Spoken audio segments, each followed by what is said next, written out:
The sun hung like a molten coin in the bleached sky, bearing down on the cracked earth of New Mexico territory with the weight of God's own anvil. It was the kind of heat that made a man's bones ache and his thoughts turn mean.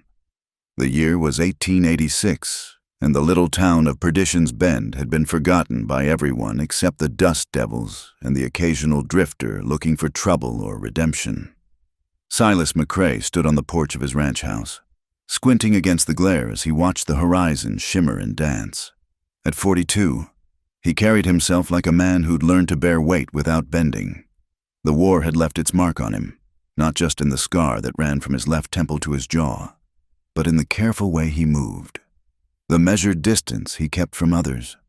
His ranch sprawled across 800 acres of stubborn land that fought him for every blade of grass, every drop of water. But it was his, won fair and paid for in sweat and solitude. The letter in his vest pocket crinkled as he shifted. He'd read it so many times the paper had gone soft at the creases. Miss Evelyn Rose, formerly a schoolteacher in Baltimore, seeking a new beginning in the territories. Her photograph showed a woman with dark hair pulled back severe, eyes that looked straight at the camera without flinching. There was something in those eyes that had made him write back, send the money for her passage. Maybe it was loneliness. Maybe it was the way the empty rooms of his house echoed at night. Maybe it was just time. His foreman, Jake Winters, rode up in a cloud of red dust. "Stage is coming in. Boss, you heading to town?" Silas nodded, already moving toward the barn. His best shirt hung stiff with starch, and he'd trimmed his beard that morning, looking at himself in the cracked mirror and wondering what a city woman would make of him. The war had taken his youth and his brother. The ranch had taken everything else. All he had to offer was steady work and a name that meant something in these parts. The ride to town took an hour through country that looked like it had been scoured clean by the devil's own hand. Sagebrush and mesquite dotted the landscape, and in the distance, the mountains rose black against the sky like broken teeth. Perdition's Bend itself wasn't much more than a collection of sun-baked buildings huddled along a single dusty street. The general store, the saloon, the boarding house where decent women didn't go, and McCready's Hotel, which served as everything from courthouse to dance hall depending on the day. Silas tied his horse outside the stage depot and waited. Other folks had gathered too.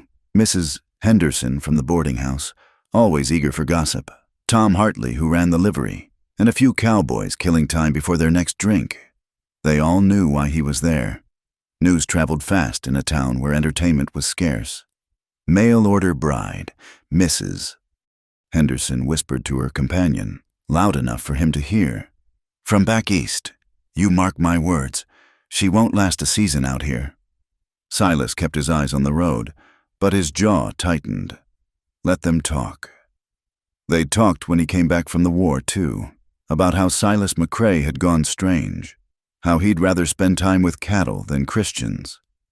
They didn't know about the nights he woke up still smelling gunpowder and blood, still hearing his brother call his name. The stage appeared as a dark speck against the horizon, growing larger with agonizing slowness. Dust announced its arrival long before the thunder of hooves and the creak of wheels. When it finally rolled to a stop, Silas found himself holding his breath. The driver climbed down and began unloading bags. Two men emerged first, salesmen by the look of them, already wilting in the heat. Then a family with 3 children who scattered like quail. And then her. She was smaller than her photograph suggested, and the simple gray traveling dress hung loose on her frame as if she'd recently lost weight. But it was her face that made him step forward. Tired. Yes. Travel-worn. Certainly. But those eyes, they were the same as in the picture. Dark and direct, with something else behind them. Something watchful. Something that had seen too much. She spotted him immediately, as if she'd known exactly what to look for. A tall man in a clean shirt, standing apart from the crowd, hat in his hands. She descended from the stage with careful grace, though he noticed how her hand gripped the rail, the slight tremor in her fingers. "Mr. McCrae?" Her voice was lower than he'd expected, with a slight rasp to it. Up close, he could see the dust of travel on her skin, the dark circles under her eyes, and something else, faint marks on her wrist where her sleeve had ridden up, like old bruises or the memory of rope. "Miss Rose." He offered his hand, noticed how she hesitated just a moment before taking it. Her palm was calloused in ways a schoolteacher's shouldn't be. "Welcome to Perdition's Bend." A smile touched her lips, but didn't reach her eyes. "It's quite atmospheric." Behind them, the townspeople watched with undisguised interest. Silas picked up her trunk, lighter than he'd expected, and nodded toward his wagon. "We'd best be getting on. It's an hour to the ranch, and the heat only gets worse." She followed without protest, though he saw how her eyes swept the street, the buildings, the faces watching them. It was the way a person looked when they were memorizing escape routes. He'd done the same thing in every town he'd passed through after the war. The wagon ride began in silence. The road stretched ahead, rutted and unforgiving, and the only sounds were the creak of wheels and the steady clop of hooves. Silas stole glances at her, trying to reconcile the woman beside him with the letters he'd received. Those had been full of neat penmanship and careful phrases about Christian duty and womanly devotion. This woman looked like she'd been hollowed out and filled with steel wire. "It's not what you expected," he said finally. She turned those dark eyes on him. "What makes you think that?" "The way you're gripping your bag, like you might need to run." Her knuckles were indeed white around the handle of her carpet bag. She made a conscious effort to relax them. "It's been a long journey." "From Baltimore." Yes, but there was something in the way she said it, a flatness that made him think Baltimore was just another stop on a longer road. He didn't push. A man who'd done his own running recognized the signs. As they neared the ranch, she straightened in her seat. The house wasn't much to look at. Adobe walls and a tin roof, built for function rather than beauty. But the barn was solid, the fences straight, and the few cattle visible looked well fed. "It's not fancy," he said, suddenly aware of how it must look to Eastern eyes. "It's standing," she replied. "That's more than some can say." He helped her down from the wagon, noticed again that moment of hesitation before she took his hand. They stood in the dusty yard, two strangers bound by nothing more than letters and the promise of a life that might be better than the one left behind. "I should tell you," he began, but she cut him off. "We promised to marry. I'm here. You're here. The rest we'll figure out as we go." There was iron in her voice, the kind that had been forged in fires he could only guess at. He nodded, respecting the boundaries she'd drawn. That night, after he'd shown her to her room, his sister's old room, unused these 10 years, and they'd shared a silent supper of beans and biscuit. Silas stood on the porch and watched the stars emerge. From inside, he could hear her moving about, the soft sounds of unpacking, then stillness. He was about to go inside when he saw her. She stood at her window, silhouetted against the lamplight, looking out at the darkness like she was waiting for something, or someone. Her lips moved, and though he couldn't hear the words, he recognized the shape of prayer or promise or threat. The coyotes started up their nightly chorus, and somewhere in the distance, an owl called, but Silas barely heard them. He was thinking about the way she'd gripped that bag, the marks on her wrist, the eyes that had seen too much. He'd paid for a wife, a companion to share the burden of this hard land. But what had been delivered to his door felt more like a reckoning waiting to unfold. Inside, Evelyn Rose, who had been someone else before she was Evelyn Rose, stood in the darkness and listened to the vast silence of the desert. She'd run as far as she could run. Whether it was far enough remained to be seen. Her fingers found the familiar weight of the gun hidden in her skirts, and she thought of the man who'd met her at the stage. Quiet, scarred, with eyes that missed nothing. She'd come here to disappear, but looking out at that endless darkness, she wondered if she'd simply traded one trap for another. Time would tell. It always did. The first week passed in careful choreography, two strangers learning to move around each other without touching. Evelyn threw herself into the work of the house with a determination that surprised Silas. She rose before dawn, had coffee brewing by the time he came in from checking the stock, and kept the place cleaner than it had been since his mother died. But there was something mechanical about it, like she was playing a role she'd memorized but didn't quite believe. She never went to town. When Silas offered to take her for supplies, she found excuses: mending to do, bread to bake, the garden to tend. The one time Jake Winter stopped by with a message, she disappeared into her room until he left, emerging only when the sound of hoofbeats faded into the distance. "You can't hide out here forever," Silas said one evening as they sat down to supper. "People will talk. Let 'em." She passed him the cornbread without meeting his eyes. "I didn't come here for their approval." But he noticed how she startled at unexpected sounds, how her hand sometimes went to her waist where he suspected she kept something hidden. At night, he'd catch glimpses of her at the window, scanning the darkness like a sentry. Whatever she was running from, she expected it to find her. The truth began to reveal itself in pieces. First was her way with knives.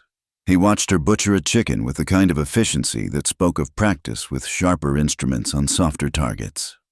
When she filleted the fish he caught in the creek, her hands moved with surgical precision, finding the joints and separating flesh from bone like she was reading a map she knew by heart. Then there was the morning he found her in the old barn they used for storage. She was kneeling in the far corner, pulling up floorboards with a crowbar she'd found God knows where. The early light caught her in profile, and for a moment she looked like something wild, desperate. When she sensed him watching, she spun, the crowbar raised like a weapon before recognition dawned. "What are you doing?" He kept his voice calm, the way he'd talk to a spooked horse. She lowered the crowbar slowly. I have something that needs keeping safe." "From who?" Instead of answering, she reached into the hole she'd made and pulled out an oilcloth bundle, even wrapped. He could see the shape of it. A pistol. Not a lady's derringer, but a serious weapon. A killer's gun. "Evelyn, don't."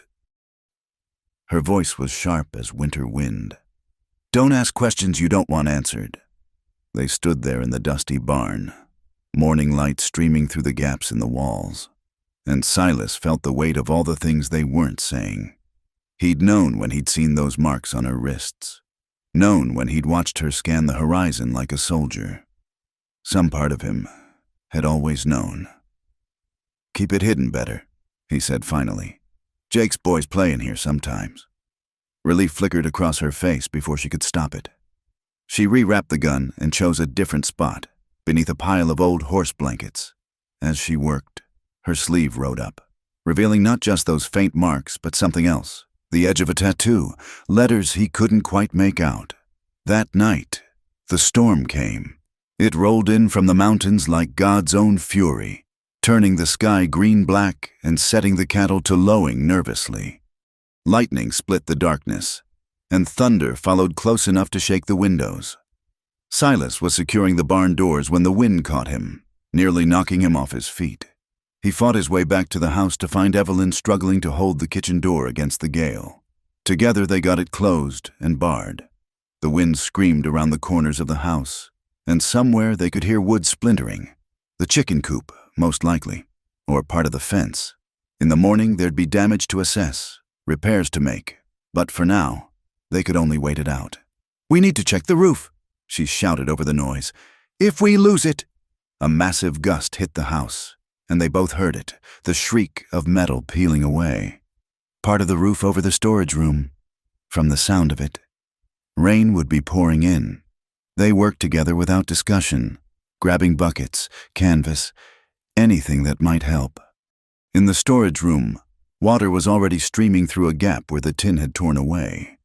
Evelyn climbed onto a chair, trying to position a piece of canvas while Silas held it. The wind kept catching it, threatening to pull her off balance. "Let me," he started, but she was already stretching, fighting the canvas and the wind. Her shirt pulled free from her skirt, and in a flash of lightning, he saw it clearly, the tattoo on her lower back, LV, in elaborate script, the kind of marking outlaws used to claim their own. Los Vientos, the winds.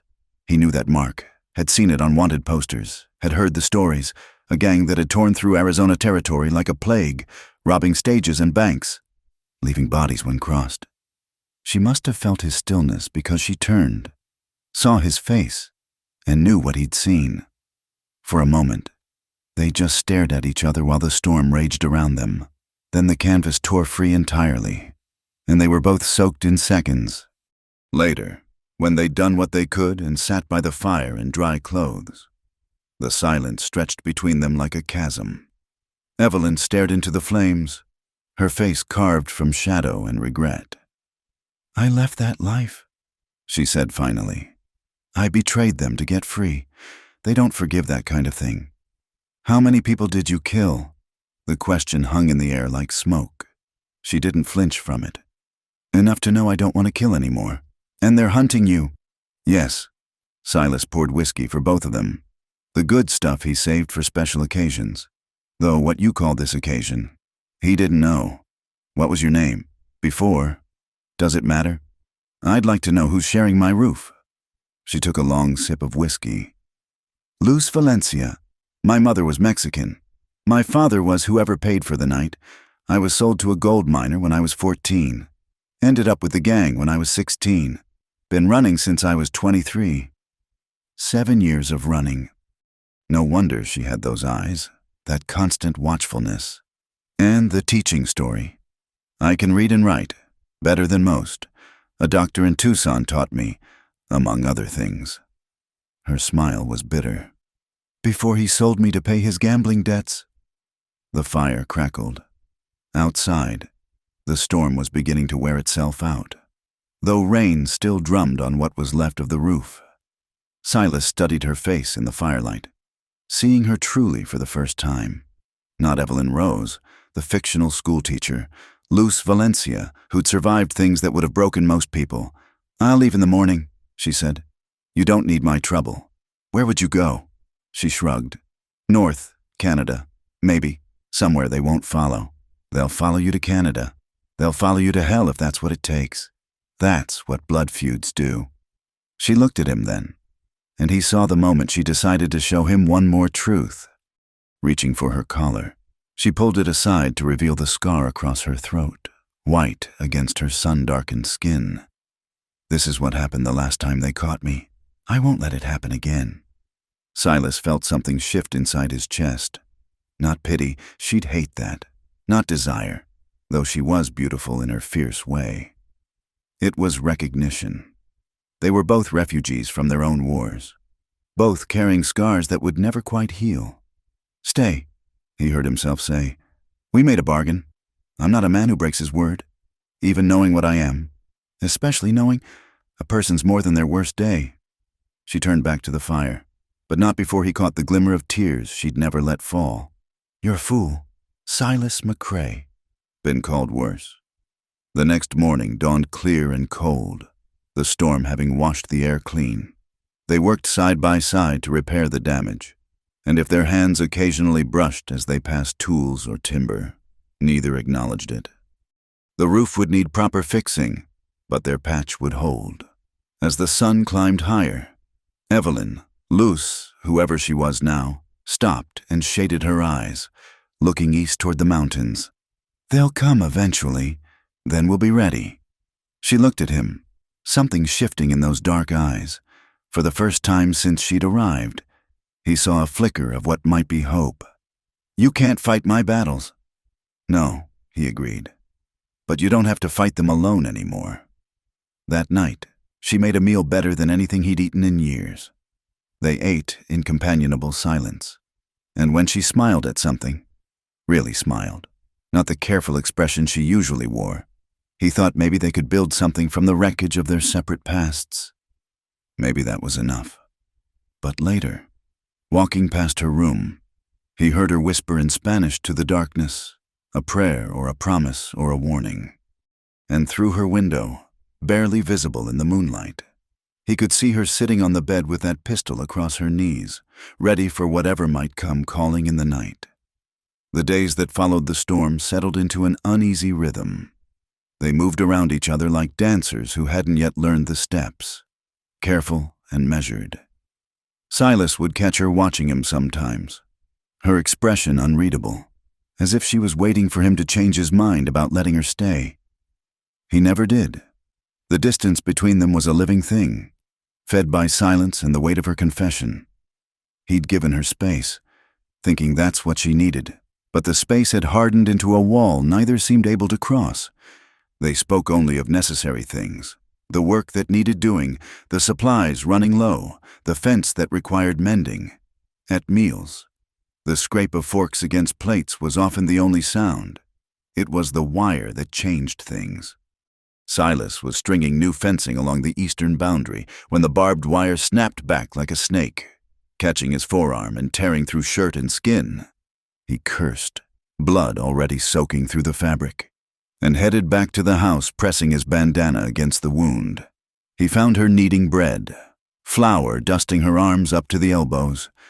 She took one look at the blood and moved with that quick efficiency he'd noticed before. "Sit," she commanded, already reaching for clean cloth and the bottle of whiskey they kept for medicinal purposes. He sat. She worked in silence, cutting away his shirt sleeve, cleaning the wound with the gentle hands that betrayed her expertise. The cuts were deep but clean, and she studied them with a focus that made him forget the pain. "You'll need stitches on this one," she said, indicating the worst of the gashes. "I can do it if you trust me. You've done this before." "Yes," she met his eyes. "The doctor in Tucson. He taught me more than letters." He nodded. She fetched her sewing kit, sterilized the needle in flame, and began. Her hands were steady. "Sure." He watched her face as she worked, the way she bit her lower lip in concentration, the small crease between her eyebrows. This close, he could smell the bread on her, the soap she used, something else that was just her. "My stepfather was a doctor," she said quietly, eyes on her work. "Not the one in Tucson, the first one. Before things went bad, he used to let me help him, taught me to sew wounds, set bones, said I had good hands for it." "What happened to him?" "Died. Fever took him when I was 12. My mother sold me 2 years later."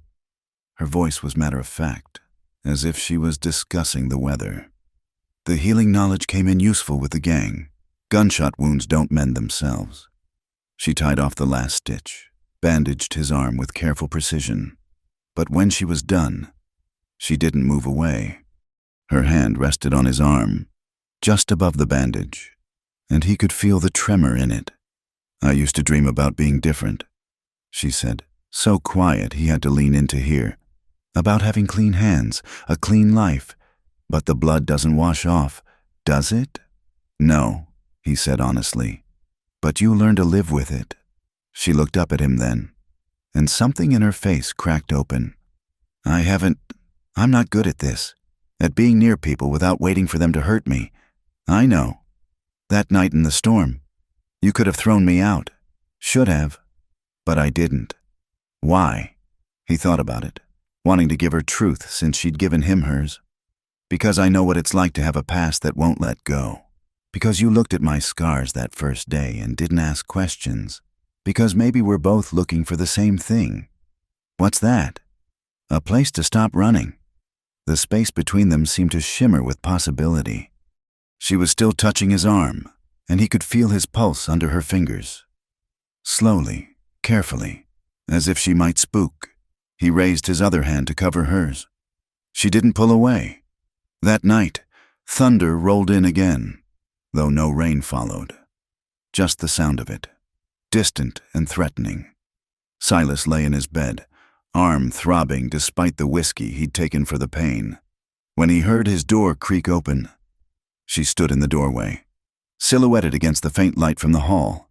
She'd let her hair down, and it fell around her shoulders like dark water.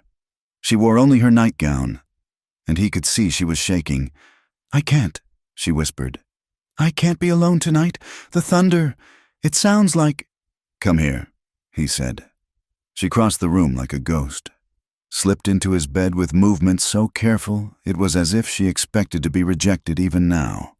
He pulled the covers over them both, and she curled against his uninjured side, her body rigid with tension. "I won't," he started, but she pressed her fingers to his lips. "I know. Just let me stay." They lay in the darkness, her gradual relaxing against him as the thunder rolled on. He could feel her breathing, the warmth of her, the way her hair tickled his chin. His arm curved around her, careful not to presume, and she pressed closer. "Raoul," she said suddenly, "the one who gave me this." Her hand went to her throat, to the scar he'd seen. "He was my lover. In the gang, I was young. I thought he loved me. But when I wanted to leave, wanted something different, he was the first to vote for my death. You don't have to tell me. Yes, I do. If I'm going to stay, if we're going to, you need to know." She took a shuddering breath. "I killed 2 men getting out, shot them both. They were drunk, careless, thought I was weak because I was crying. I took Raoul's horse, his gun, the money from a job we'd just pulled. I've been running ever since. And they want their money back. It's not about the money anymore. It's about the betrayal, the blood. I broke their code." She turned in his arms, facing him in the darkness. "They'll come for me, Silas. One day they'll come, and anyone near me will be in danger. I've faced danger before. Not like this. You were a soldier. There were rules. Even in war, they don't have rules." He thought of his brother, cut down at Antietam, of the things he'd done to survive, to make it home. "Neither do I, not when it comes to protecting what's mine." She made a sound that might have been a laugh or a sob. "I'm not yours, aren't you?" Instead of answering, she kissed him. It was desperate, hungry, full of need and fear and something that might have been hope.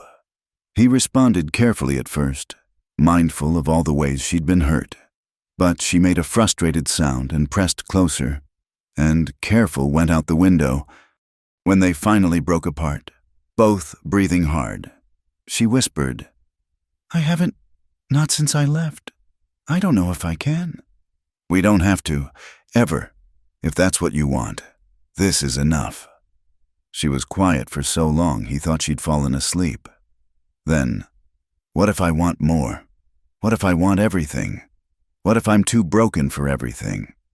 Then we'll figure it out together. As much or as little as you want. No hurry." She kissed him again, softer this time, then settled against him with her head on his chest. Outside, the thunder was moving away, grumbling into the distance like a departing threat. Inside, for the first time in longer than either could remember, 2 damaged people found a moment of peace, but peace was fragile in the territory. When morning came, bringing blazing sun and the smell of sage on the wind, they found evidence that someone had been on the property during the night. Horse tracks by the well, fresh. A cigarette butt by the gate, still damp with morning dew.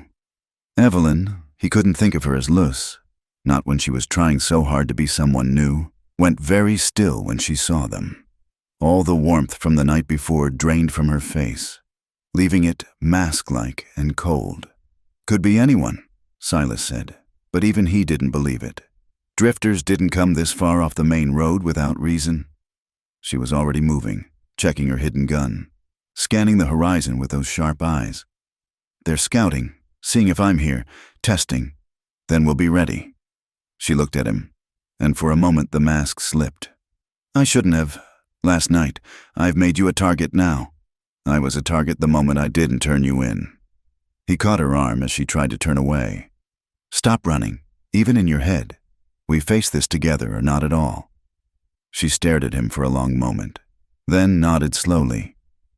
"Together. Then, God help us both." That afternoon, while she was hanging laundry, Silas saw her pause, basket in hand, looking toward the mountains. Her lips were moving again, and this time he was close enough to hear the words. It wasn't Spanish after all. It was names, a litany of the dead, maybe, or a list of those still hunting her, or both. When she caught him watching, she didn't look away. "Habits," she said simply. "We all have them. What's yours?"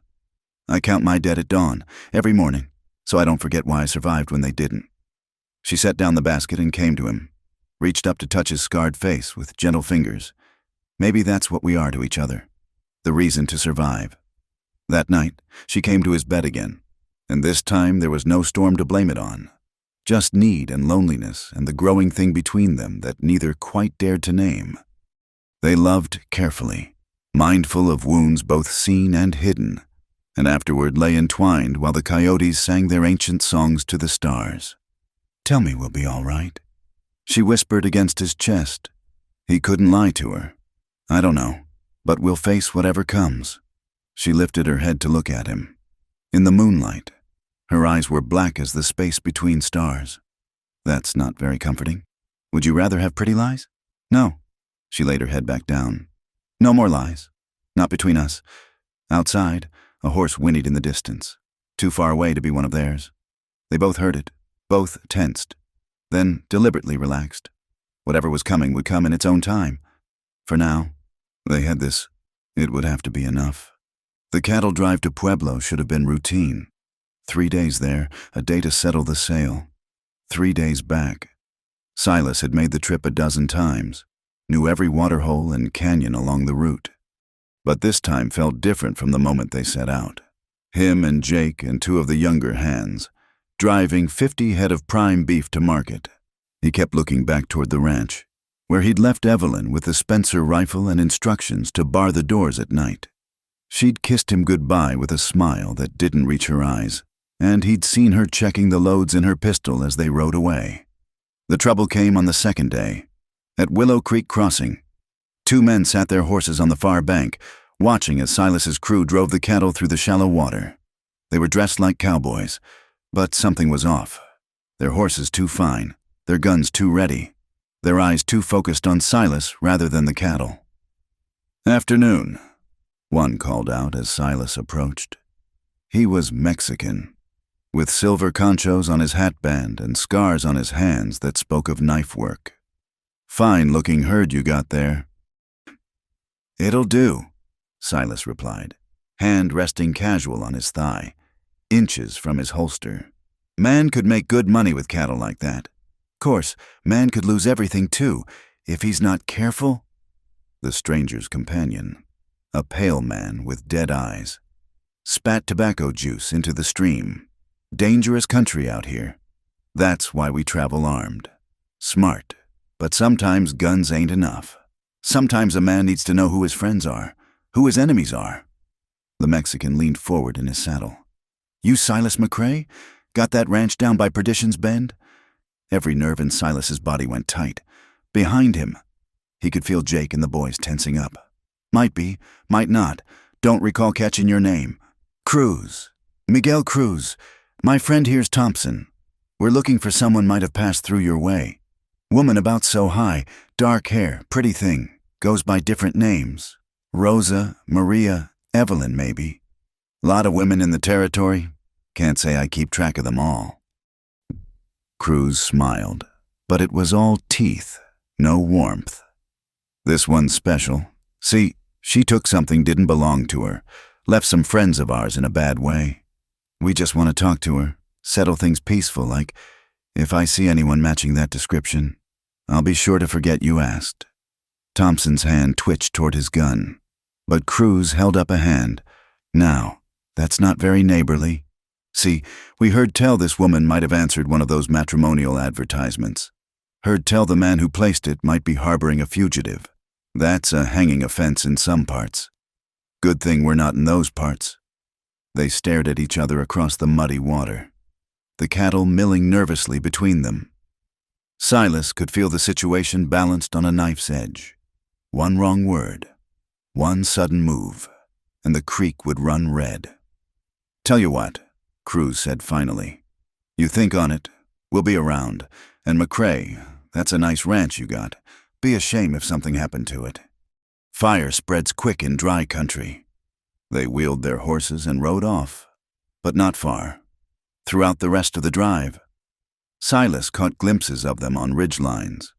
In the distance, always watching. The boys were spooked, and even Jake kept checking over his shoulder. "What was that about, boss?" Jake asked that night as they made camp. Trouble from the past catching up. Her trouble? Silas met his foreman's eyes. Jake had been with him 5 years. Was the closest thing to a friend he had? Yeah, the boys won't say nothing, if that's what you're worried about. But those two, they got the smell of killers on them. I know. So what do? We get these cattle to market, we get back home, and we get ready for whatever comes next. But Cruz and Thompson weren't done. In Pueblo, at the stockyards, they appeared again. This time they had a message. Luz sends her regards, Cruz said, sidling up while Silas was settling with the buyer. That's what Raul told me to say, right before he showed me what he's going to do to her when we bring her back. Man's got a creative mind when it comes to revenge. Silas's fist connected with Cruz's jaw before he'd consciously decided to throw the punch. Cruz went down hard, and suddenly everyone was reaching for guns. The stockyard erupted in shouts and confusion. Hold! The buyer, a sensible man named Peterson, stepped between them with his hands up. No gunplay in my yards. You want to kill each other? Do it elsewhere. Thompson helped Cruz to his feet. The Mexican spat blood. Still smiling. You just signed your death warrant. McCrae, you and that woman both. Get in line. Silas growled. They backed off, but the threat lingered like smoke. Silas collected his money, bought supplies with hands that wanted to shake, and got his crew mounted up for home. They rode hard, pushing through the night instead of camping, and reached the ranch as dawn was breaking on the third day. The house was still standing. No smoke, no signs of trouble. But as they rode into the yard, Silas saw the front door was open. Just a crack, but enough to send ice through his veins. Evelyn? No answer. He dismounted, gun drawn, and approached the house. The door swung wider at his touch, revealing an empty room. No signs of struggle, but no sign of her either. Boss, Jake called from the barn. Better come see this. In the barn, they found a man's body, shot twice, once in the shoulder, once in the head. He wore the clothes of a drifter, but the Los Vientos tattoo on his neck told a different story. There's another one by the well, one of the boys reported, dead as Sunday dinner. Silas's heart was pounding as he searched the house more thoroughly. Her clothes were still there, her few possessions, but in their bedroom, he found a note on his pillow. They came at night. I couldn't let them burn what you built. I'm ending this my way. Don't follow. You gave me something beautiful. Let that be enough. Hey! He crushed the note in his fist, fury and fear warring in his chest. She'd run to protect him, to draw them away, and he'd be damned if he'd let her face them alone. Jake, send someone to town for the sheriff. Tell him what happened here. The rest of you, fortify the house in case more come. Where are you going, boss? To bring my wife home. He tracked her from the barn, where she'd saddled her horse in darkness. She had maybe 6 hours on him, but she was heading into rough country, and he knew the land better. The trail led north into the Badlands, toward the old mining camps where a person could disappear, where a gang could hole up and wait. By noon, he'd found where they'd caught up to her. Spent shells glittered in the sun, and blood spotted the rocks. Her horse lay dead in a ravine, shot through the neck, but no body. They'd taken her alive. The trail led to Skeleton Canyon, a maze of red rock and shadow that had sheltered outlaws for decades. As the sun peaked, Silas saw smoke rising from one of the side canyons. A camp.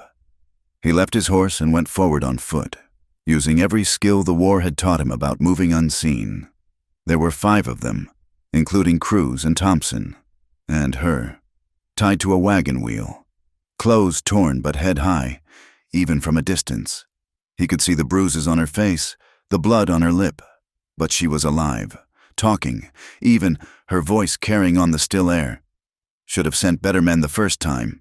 Raul, these pendejos couldn't track a bleeding elephant through snow.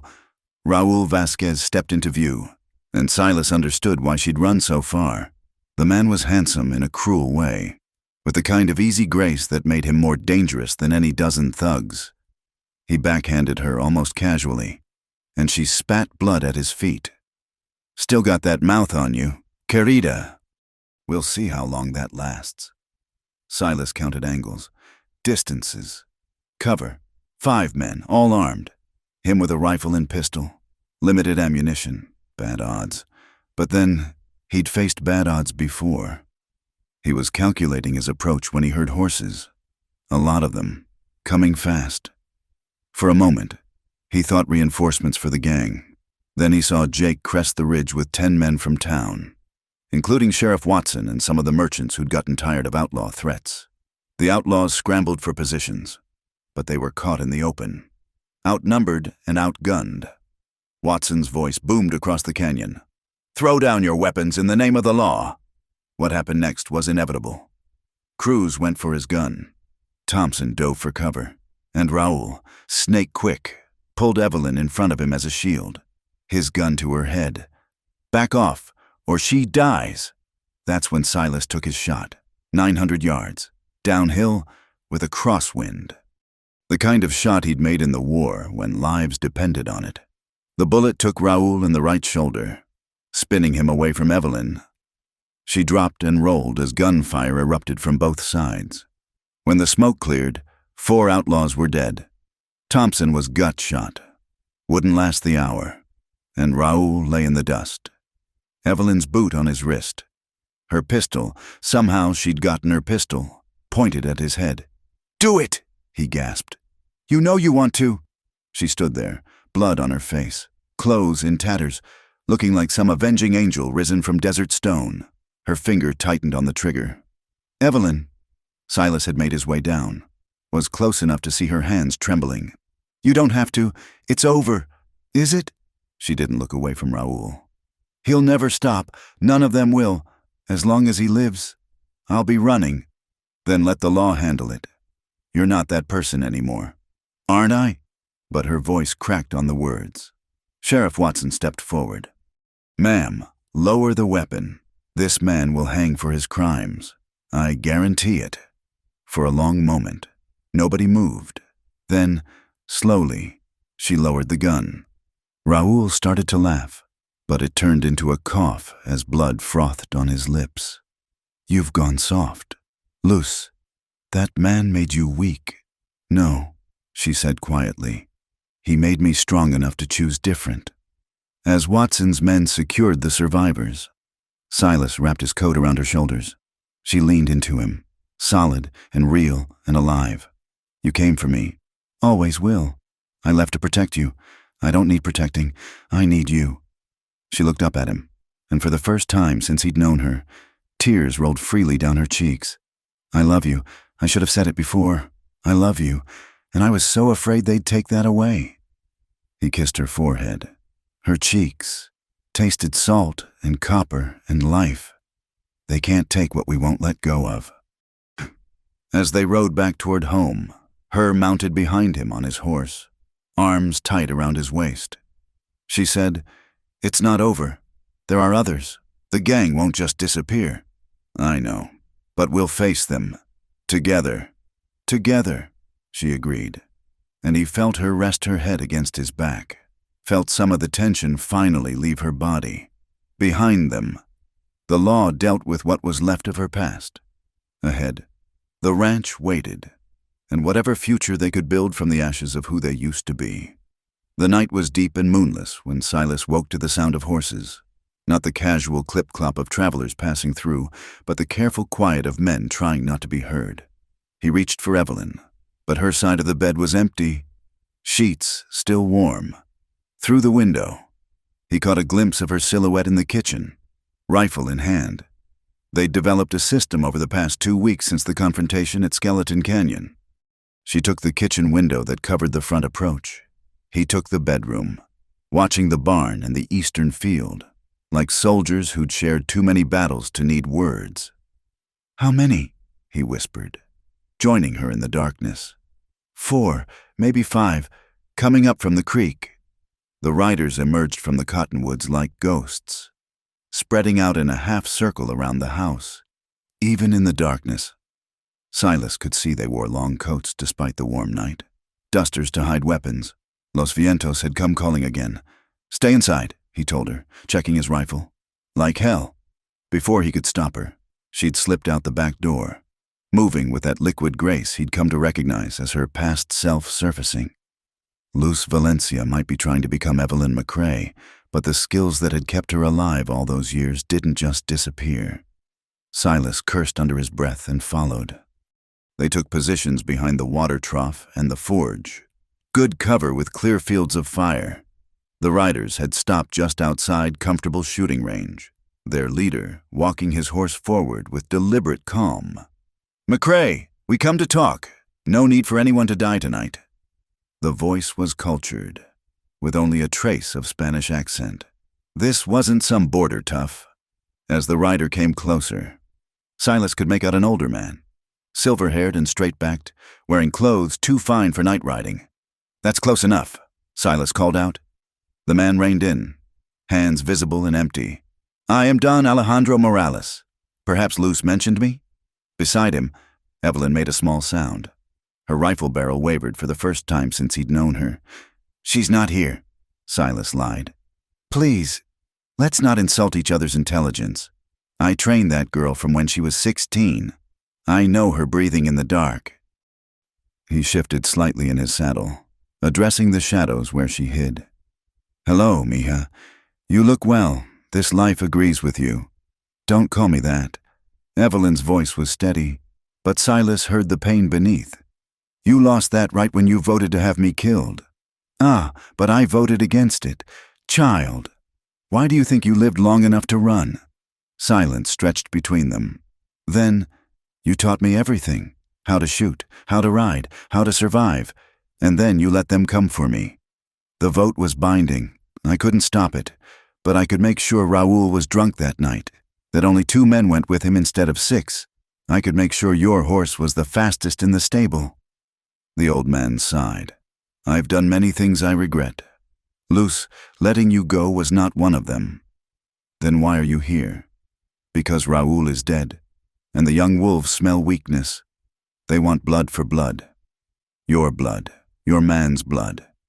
Anyone who helped you. I'm trying to hold them back, but my influence only goes so far." Silas spoke up. "So you came to warn us?" "I came to make an offer." Don Alejandro reached slowly into his coat, pulled out a leather pouch heavy with coin. $20,000. Enough to go anywhere. Start over where no one knows your names. Take it and disappear. Tonight. And if we don't, then tomorrow, or next week, or next month. They'll come. Not 5 men, but 20. Not to talk, but to burn everything and everyone.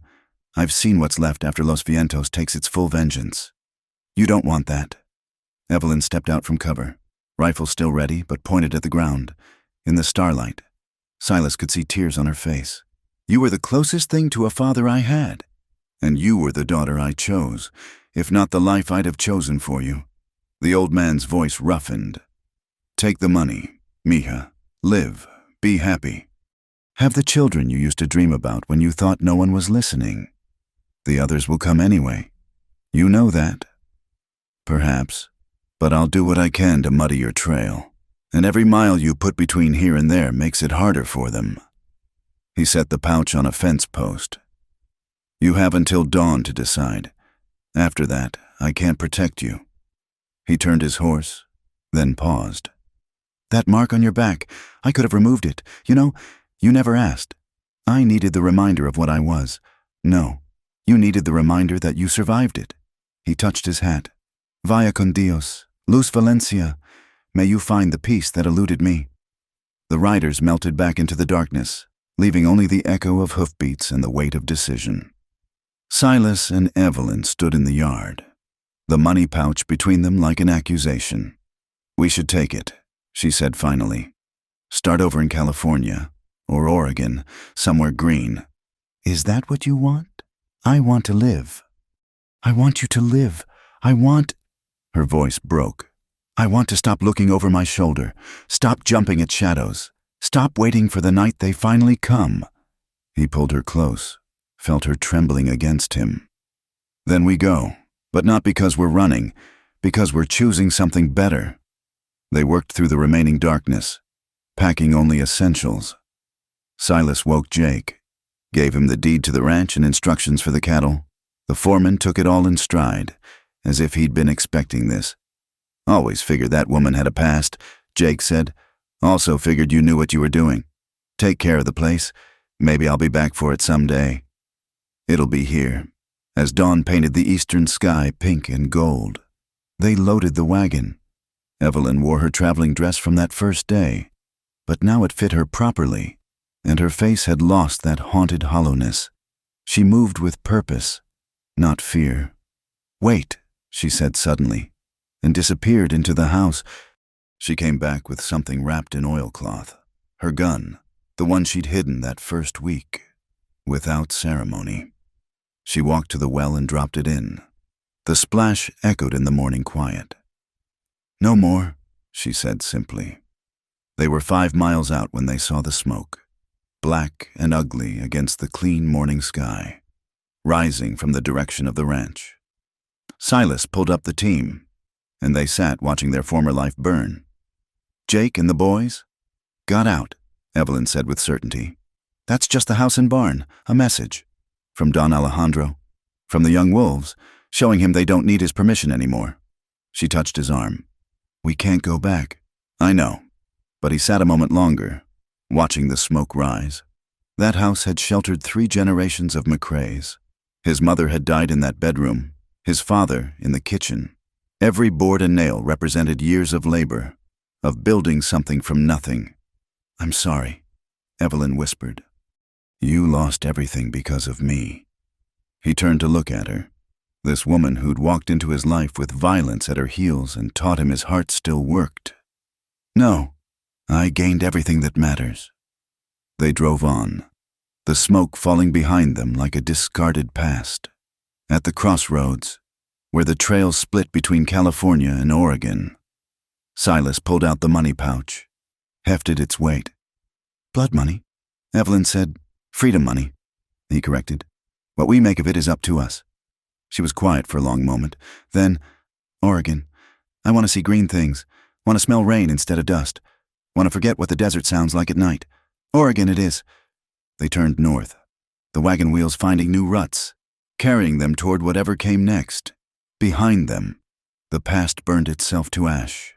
Ahead, the mountains promised something neither had dared hope for, a future unmarked by what they'd been, defined only by what they chose to become.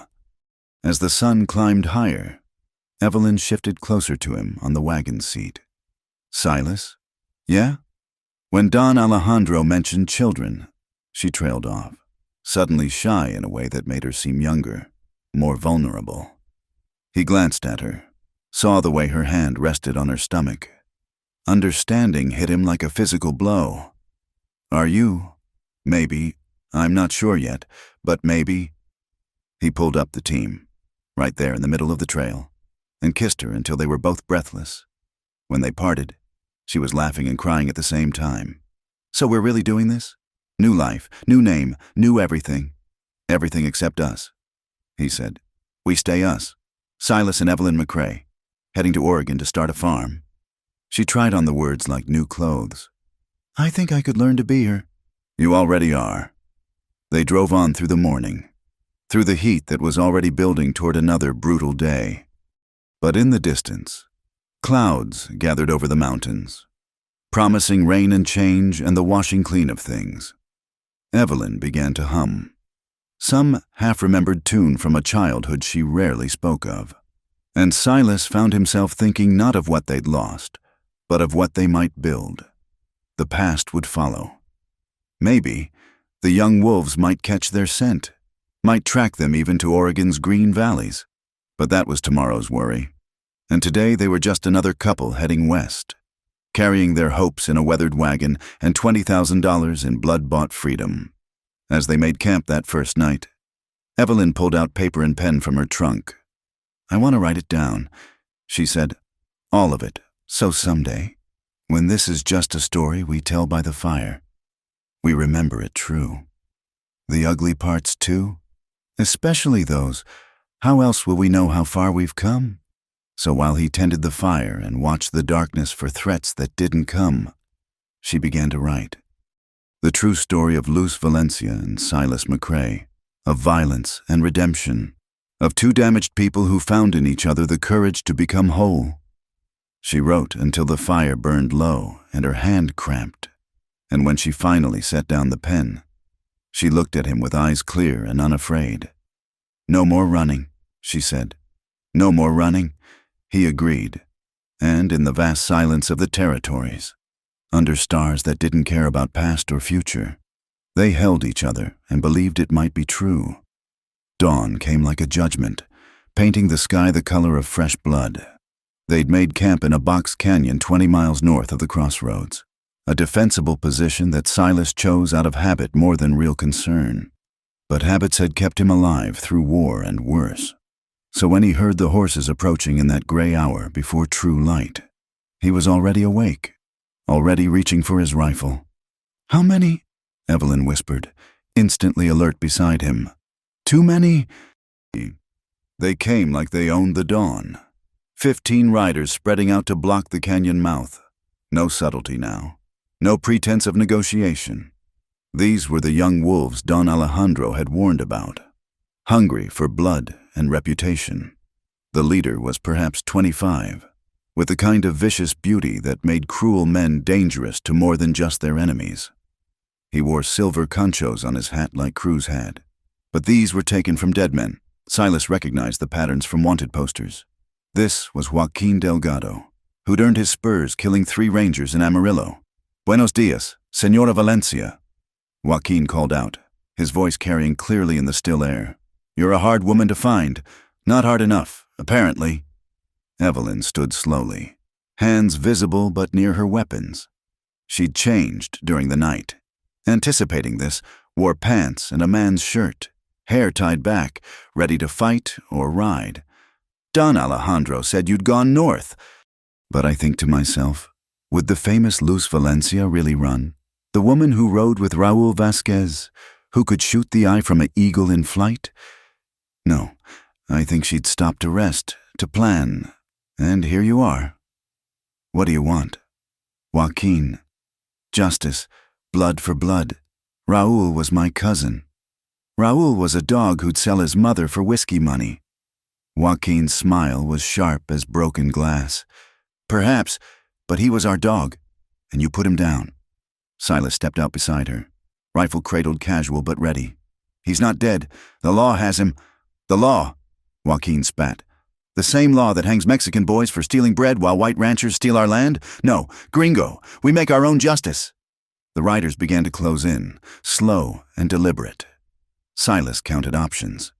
Didn't like any of them. 15 men, open ground to cover if they ran, Evelyn carrying his child. The math was brutal in its simplicity. "You want me?" Evelyn said. "Let him go. He's nothing to do with our past." "He became part of it when he took you in, when he killed our brothers at the canyon. Martinez, Espinoza, good men, dead for a traitor and her gringo lover. Those men came to burn his home. They got what they deserved. And now, so will you." The attack came sudden as a rattlesnake strike. 2 riders spurred forward while others raised rifles.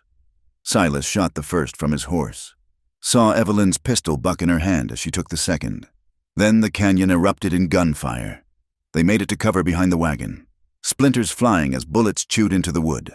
Silas's rifle spoke steadily, picking targets, but there were too many, and they were spreading out, finding angles. "The horses!" Evelyn shouted over the noise. She was bleeding from a graze on her cheek, but her hands were steady as she reloaded. "If we can reach—" A bullet took her in the shoulder, spinning her back against the wagon wheel. She went down hard, and Silas felt something inside him go cold and deadly as winter. The careful man who measured his violence was gone. What remained was the soldier who'd survived Antietam, who'd done things in Georgia that still woke him sweating. He came up firing, not from cover, but walking straight at them, rifle talking its deadly language. 1 man down, 2, 3. Reload without thinking, hands moving in patterns carved by war. They were shooting back, but he didn't care. Didn't feel the bullet that creased his ribs or the one that took a chunk from his thigh. All that mattered was making space, buying time, keeping them away from her. "Loco!" someone shouted. "He's loco!" Joaquin tried to rally them, but momentum had shifted. These were men used to victims who cowered or ran. They didn't know what to do with someone who walked into their guns like death itself. Then hoofbeats from behind, from deeper in the canyon. Silas's heart sank. More of them. They'd been flanked. But the rifle that spoke wasn't aimed at him. One of Joaquin's men tumbled from his saddle. Jake Winters came around the rocks at a full gallop, the boys from the ranch behind him. And suddenly, it wasn't 15-2, but closer to even odds. The outlaws scattered, caught between forces, and the morning dissolved into chaos. Through it all, Silas kept moving toward Joaquin.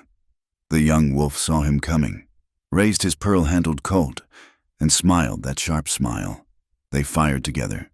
Joaquin's bullet took Silas high in the chest, hammering him back. Silas's took Joaquin just below the throat, and that beautiful, vicious face went slack with surprise before he toppled from his horse. The fight went out of the others with their leader down. They broke, riding hard for anywhere but here, leaving their dead in the dust. Jake and the boys let them go. This wasn't about vengeance, but survival. Silas crawled to where Evelyn lay propped against the wagon. Her shoulder was bad, blood soaking through despite the cloth she'd pressed to it. But she was conscious, aware, and when she saw him, she tried to smile. "You're shot," she said. "You first. Always have to have the last word." But her voice was weak, going thready. Jake appeared, took one look at them, and started barking orders. "Tommy, get the medical supplies.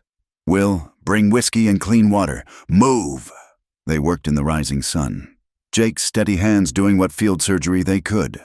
The bullet had gone through Evelyn's shoulder clean, which was good. Silas's chest wound was worse. The bullet still in there, too close to the lung for comfort. "Why did you come?" Silas asked as Jake worked. "Saw the smoke. Figured trouble. Been tracking you since yesterday." The foreman met his eyes. "You think I'd let you face this alone? After all we've been through?" When the worst was patched, they made a travois for Evelyn and got moving. Not north now. That path was too dangerous.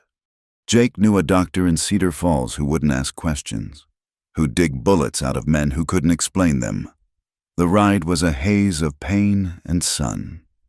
Evelyn drifted in and out, muttering in Spanish and English, sometimes calling for people who weren't there.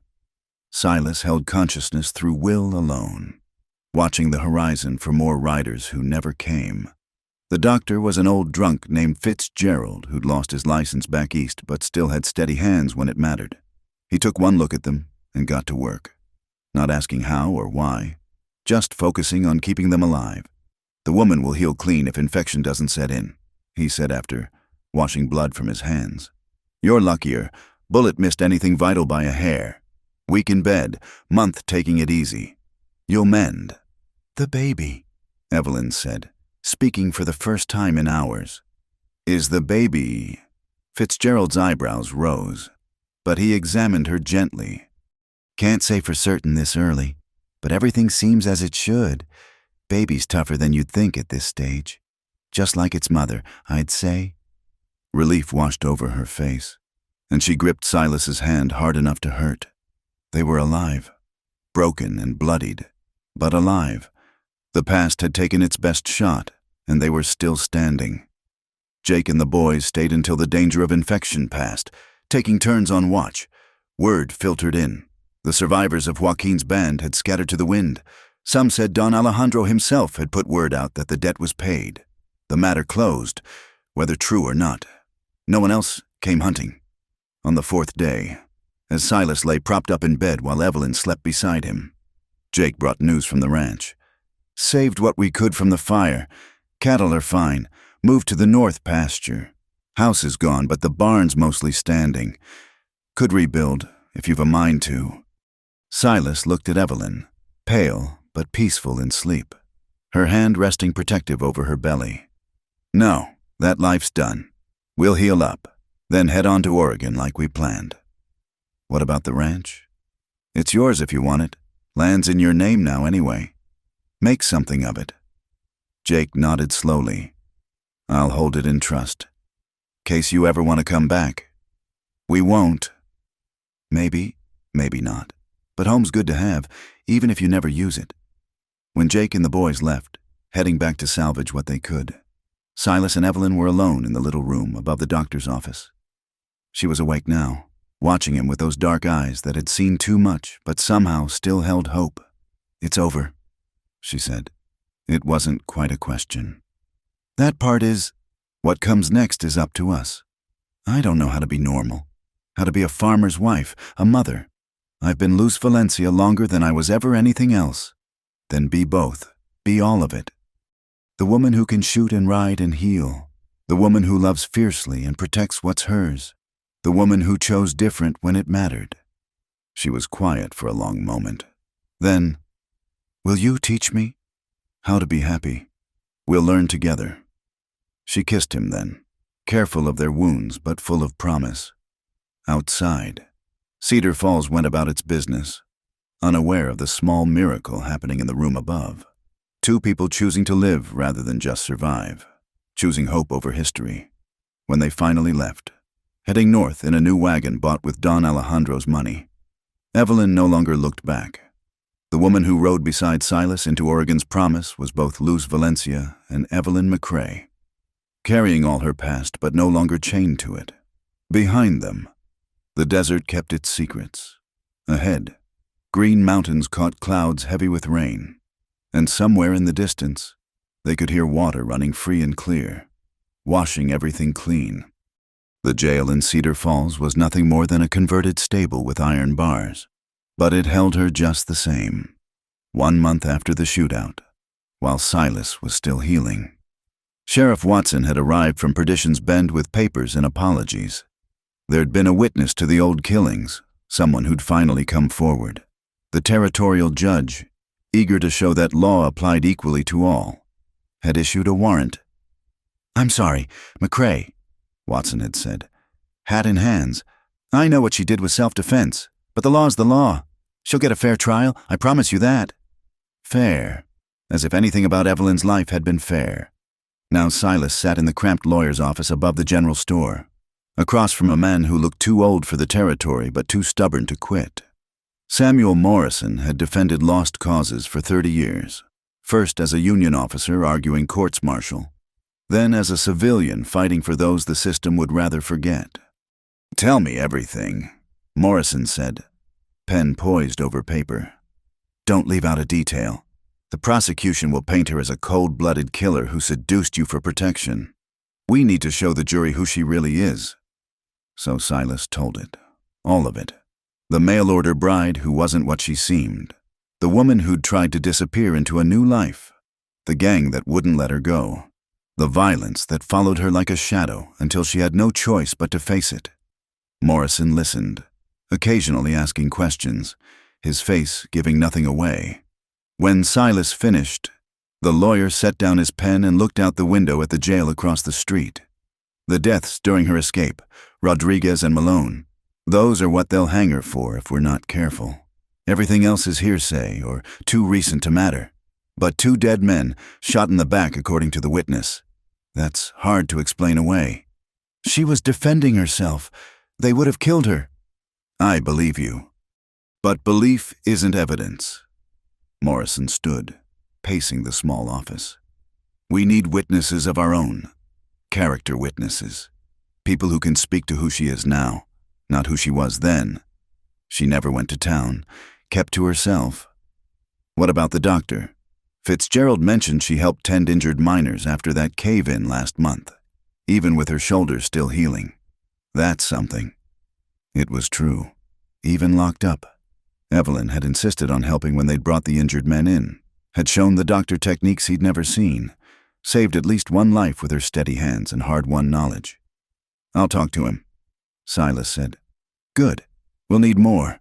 What about the ranch hands who came to help? Men who'd ride into a gunfight don't do it for someone they don't respect. Jake's already on his way. The others too. Morrison nodded, looking somewhat less grim. There's something else. The judge assigned to the case, Harold Bannister. He's fair but hard. Lost his own daughter to outlaws 10 years back. He won't have sympathy for someone who rode with a gang, no matter the circumstances. Then what chance does she have? The truth? It's all we ever have in the end. That evening, Silas sat with Evelyn in the jail's visiting area, a rough table between them and Deputy Collins pretending not to listen from his desk. She looked smaller somehow, diminished by the bars and walls, though her spirit remained unbroken. "Morrison thinks we have a chance," he told her. "Morrison's paid to think that." But she smiled slightly. "How are you? The chest?" "Better every day. Doctor says I can ride by week's end. You should go to Oregon. Start that farm. I'll find you when—" She trailed off, not finishing the thought they both heard. "If I get out, we go together or not at all. Stubborn man. You knew that when you married me. We never actually married, remember? Kept meaning to, but things got in the way. Then we'll do it proper when this is over. Church wedding if you want. White dress, flowers, the whole show." She laughed, but it turned into something closer to a sob. Can you imagine? Luz Valencia in a white dress, pretending to be virgin pure while the whole town knows better. I can imagine Evelyn McCrae in whatever dress she wants, surrounded by people who judge her on who she is, not who she was. "You're dreaming. Maybe, but it's a good dream." Collins cleared his throat. "Time's up, folks." As Silas stood to go, Evelyn caught his hand. "If this goes bad, it won't. If it does, the money's hidden in the wagon. False bottom under the driver's seat. Take it. Go north. Live for both of us." "Evelyn, promise me. Our child needs a father more than it needs a mother with a noose around her neck." He squeezed her hand hard. "Our child will have both. I promise you that." The week before trial was a blur of preparation. Morrison interviewed witnesses, challenged jury selections, filed motions. Silas rode to neighboring towns, looking for anyone who'd known Evelyn as anything other than an outlaw. He found precious few. A merchant who remembered her buying medicine for sick miners. A preacher's wife who'd seen her give food to Mexican children the town ignored. Jake arrived with 3 ranch hands and stories of a woman who'd worked as hard as any man, who'd faced down armed killers to protect what wasn't even hers. She could have run, Jake told Morrison. When those first 2 came sniffing around, could have slipped away in the night, left us to face whatever came, but she stayed. That counts for something. The trial began on a Tuesday. The courtroom packed with curious townspeople, traveling reporters, and hard-faced men who'd ridden with or against Los Vientos over the years. Judge Bannister presided like an Old Testament prophet, his gavel falling sharp as judgment. The prosecutor, an ambitious young man named Hartwell, painted Evelyn as a manipulator and murderess. He brought forth the witness, a traveling whiskey drummer named Potts, who'd seen the killings from behind his wagon. According to him, Evelyn had shot both men without warning, laughing as she did it. "That's a lie," Evelyn said, loud enough to carry. "You'll have your turn, Mrs. Valencia," the judge warned. "McCrae," she corrected. "My name is McCrae." Morrison's defense was methodical. He established that Potts had been drunk that night, that his view was partially obscured, that he'd initially told a different story before someone, he wouldn't say who, had refreshed his memory. He brought in the doctor, who testified about Evelyn's medical knowledge and compassion. Jake and the boys told their stories. Even Watson, the sheriff who'd arrested her, admitted she'd come peacefully and had shown nothing but remorse for her past. Then Morrison called Evelyn herself to testify. Silas watched her take the stand, head high despite the chains. She wore a simple gray dress, her hair pulled back severe, but there was no hiding what she was. A woman who'd lived by the gun and survived things that would break most people. "Tell us about that night," Morrison said gently. "The night you left Los Vientos." She looked at the jury, 12 men, ranchers and merchants and laborers, not a woman among them. Then she began to speak, her voice clear and steady. "I was 23 years old. I'd been with the gang 7 years. Since Raul Vasquez won me in a card game, I wanted to leave, had wanted it for months. But you don't leave Los Vientos. Not alive. What changed? I found out I was pregnant, Raul's child. I knew what kind of life that baby would have. Raised in the gang, I'd seen it with others. Boys taught to kill before they could properly read. Girls, worse. I couldn't let that happen. So you decided to run? I decided to try. I knew they'd kill me if they caught me, but better dead than raising another generation of killers. Tell us about Rodriguez and Malone. Her hands clenched in her lap. They were on guard duty, drunk, like they usually were after a successful job. I tried to slip past, but Rodriguez saw me, called out. When I didn't stop, he went for his gun. And you shot him. I shot him before he could shoot me. Malone, too, when he came running. Yes, they were turned away when the bullets hit. They were turning to grab their rifles. But the witness says, the witness is wrong. Or lying. I know what I did. I've carried it for 7 years.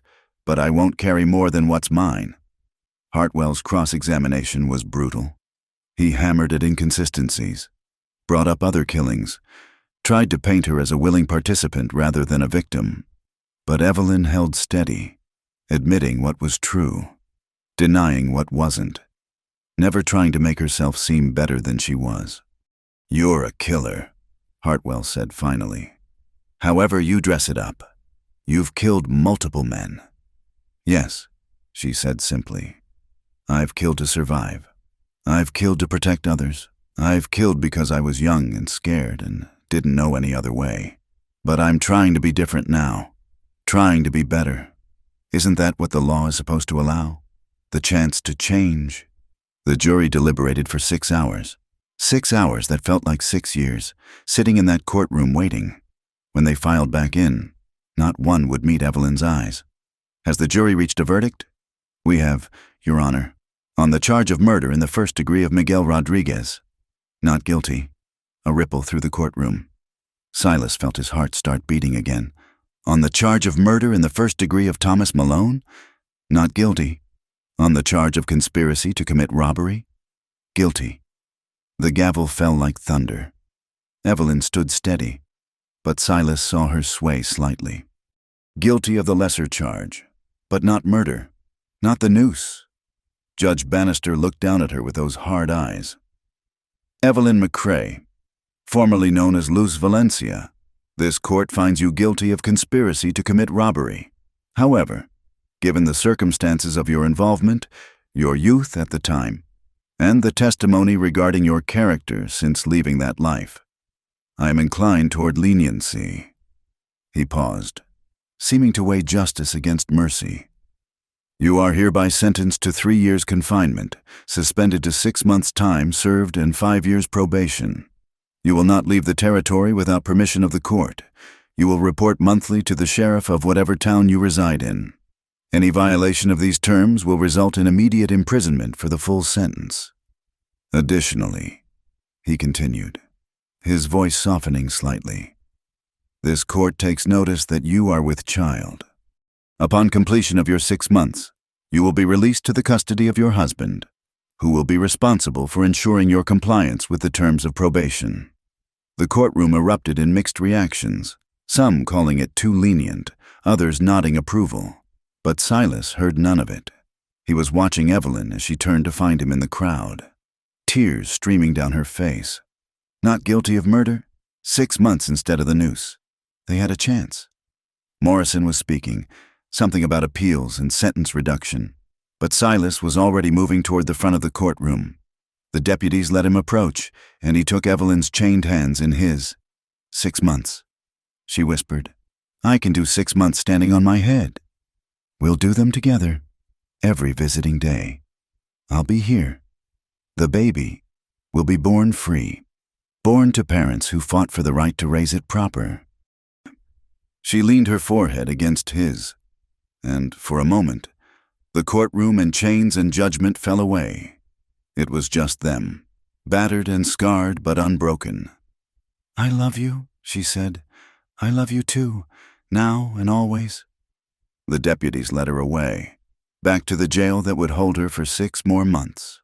But as Silas watched her go, he saw something in her walk that hadn't been there before. Hope, real hope. The kind that comes not from running away from your past, but from facing it down and finding grace on the other side.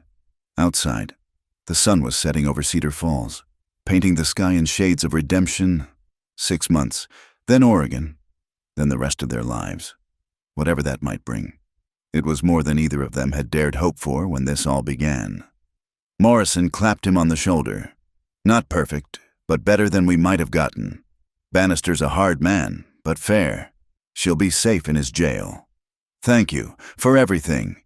Thank me by living well, both of you. Show them all that people can change, that the past doesn't have to be prologue. Silas nodded, looking one more time at the jail where his wife, his true wife, no matter what the law said, would spend the next 6 months. Then he headed for the boarding house, already planning. There was a farm to find, a life to build, a nursery to prepare. 6 months would pass quickly when there was hope to fill them. That night, alone in his room, he pulled out Evelyn's manuscript, the story she'd been writing of their life together. He added a new chapter, writing in his own careful hand about trials and verdict and the promise of tomorrow. Someday, their child would read this story, would know what their parents had survived to give them a better life. 6 months. It was nothing. It was everything. It was a beginning. The winter came hard to Cedar Falls that year, but inside the little house on Maple Street, warmth prevailed. Evelyn had served her 6 months, walking out of jail on a September morning with her head high and her belly round with promise. Now, as December snow piled against the windows, she moved through their rented rooms with the careful grace of a woman near her time. "You should be resting," Silas said, watching her knead bread dough with practiced hands. "I've rested enough for a lifetime." 6 months of resting. But she smiled as she said it, and when he wrapped his arms around her from behind, she leaned into him with a contentment that still surprised them both. They'd married properly the day after her release, Judge Bannister himself presiding. A simple ceremony with Morrison and Jake as witnesses. But Evelyn had worn a dress of cream-colored silk that Silas had ordered from San Francisco. Not white, she'd laughed at the suggestion, but something new and clean and theirs. The bakery had been her idea. With her cooking skills and his head for business, they'd rented the small shop on Main Street and turned it into something special. McCrae's Bakehouse, the sign read. And every morning the smell of fresh bread and redemption drew customers from across town. Some came for the food.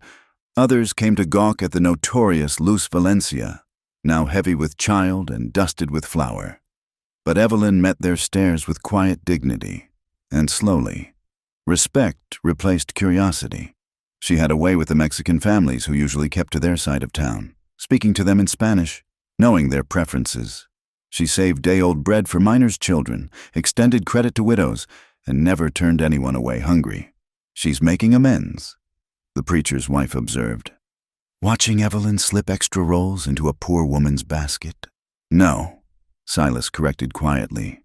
"She's just being who she always was underneath." The pain started on a night when the snow fell thick as wool. Evelyn had been restless all day, cleaning things that were already clean, organizing supplies that needed no organizing. When she gasped and gripped the counter, Silas knew. "It's time." Dr. Fitzgerald came quickly, bringing his bag and his gentle competence. But it was Mrs. Chen, the Chinese laundress who lived above her shop, who proved most helpful. She'd delivered dozens of babies in California's gold camps, and she took charge with quiet authority. "You're strong," she told Evelyn as the contractions intensified. "I can see it in your hands. Hands that have held death know how to grasp life." The labor was long but uncomplicated. Evelyn faced it like she'd faced everything else, with determination and without complaint. Silas stayed beside her, letting her squeeze his hand until the bones ground together, whispering encouragement when she flagged.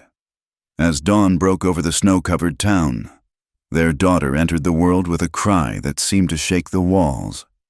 Dark-haired like her mother, with eyes that promised to be blue like her father's. She was perfect and whole and theirs. "What will you call her?" Mrs. Chen asked, cleaning the baby with practiced hands. Evelyn looked at Silas, and he saw the question in her eyes. They discussed names for months, but now, holding their daughter, the choice seemed momentous.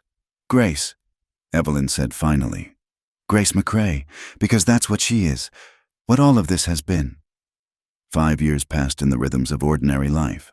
The bakery prospered. Grace grew from infant to toddler to a child who ran laughing through the shop, stealing cookies and hearts with equal ease. Evelyn's monthly check-ins with the sheriff became routine, then unnecessary as her probation ended and she became simply another citizen of Cedar Falls. They never made it to Oregon. Somehow, this town that had seen Evelyn at her lowest had become home. The house on Maple Street grew into a real home, with a garden out back where Evelyn taught Grace to tend vegetables and Silas built a swing that soared toward the sky. There were 2 more children. Samuel, born 2 years after Grace, with his mother's dark eyes and his father's steady temperament.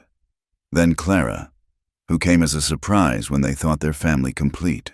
A tiny fighter who seemed determined to make up in volume what she lacked in size. Evelyn learned to read properly, studying with the schoolmaster in the evenings.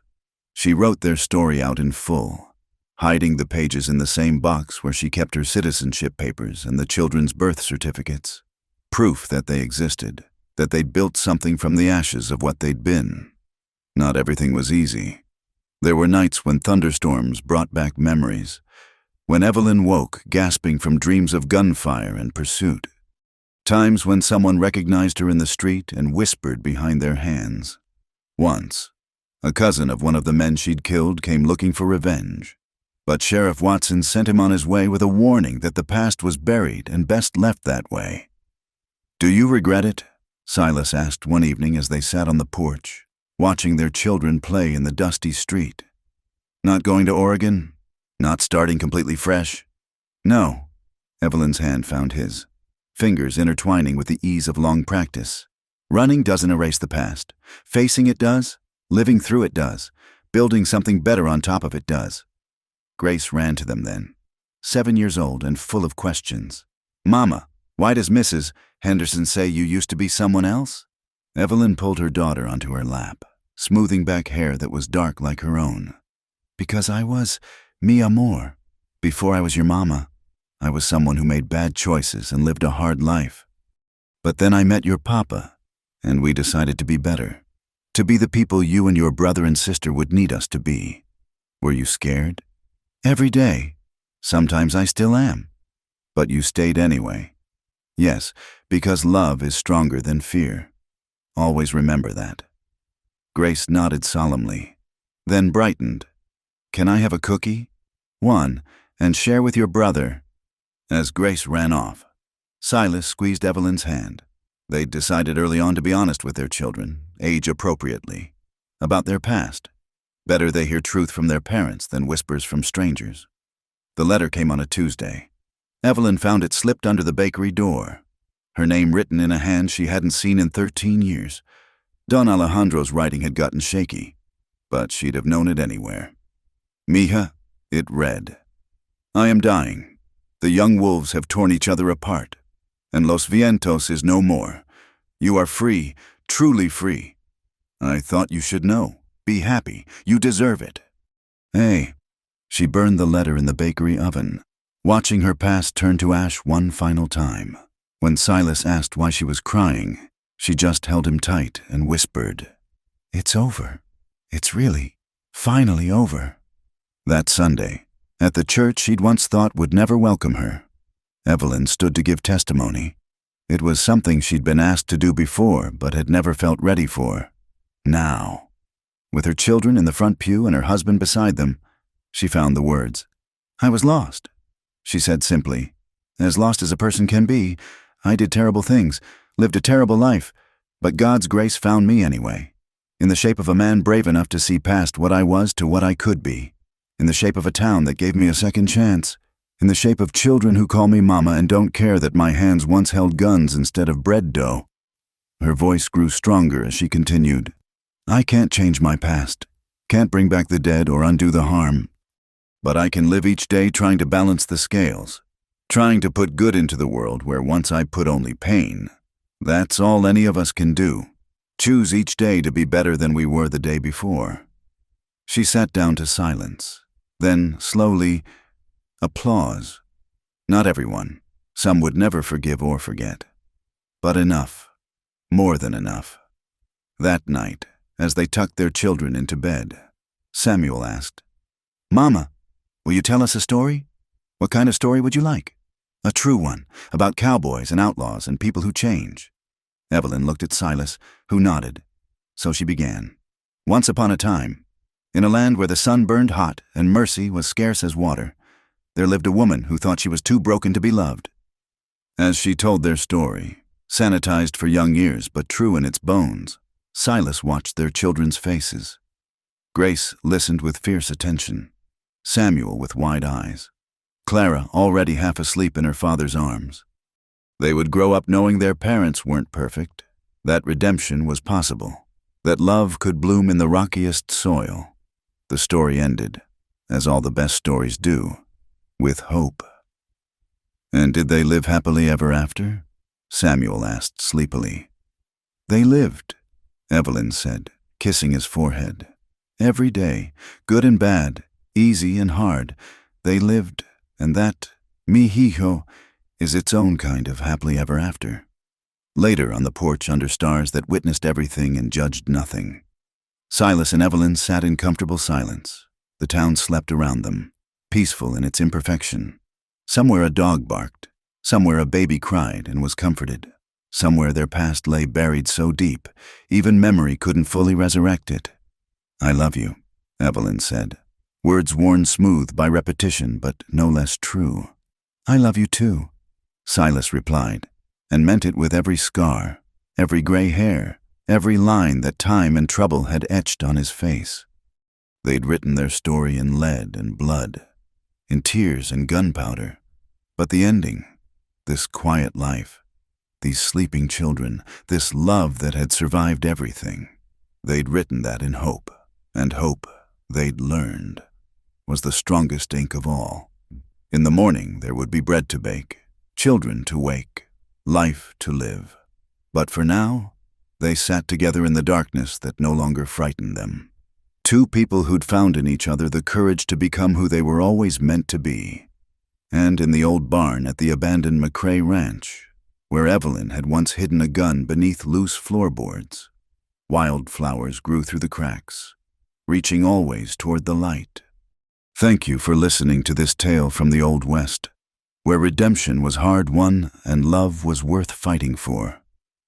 Where are you listening to this story tonight? Drop a comment below and let's connect across the miles. Just like the old telegraph lines that once linked frontier towns. Don't forget to subscribe to Wild West Campfire for more stories of courage, romance, and the untamed frontier.